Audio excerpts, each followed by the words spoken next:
Bismillahirrahmanirrahim. Assalamu alaikum. My name is Hassan and today we are going to set default WordPress image editor to GD library in WordPress. Before starting work, it's my request, please subscribe my channel. Thank you. Now back to our work.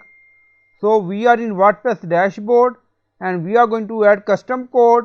So scroll down on left side, you see plugin. So click on add new plugin. Then in search plugin, write WP code. So this is plugin WP code. Insert header and footer we will use. So you will install this plugin and activate it, and after activation on left side you see code snippet and then you see add snippet. So click on it. Then you see add your custom code. So again click on it. So WordPress post processor image using two PHP module, ImageMagick and gdlibrary. So WordPress may use either one of them depending on which is available.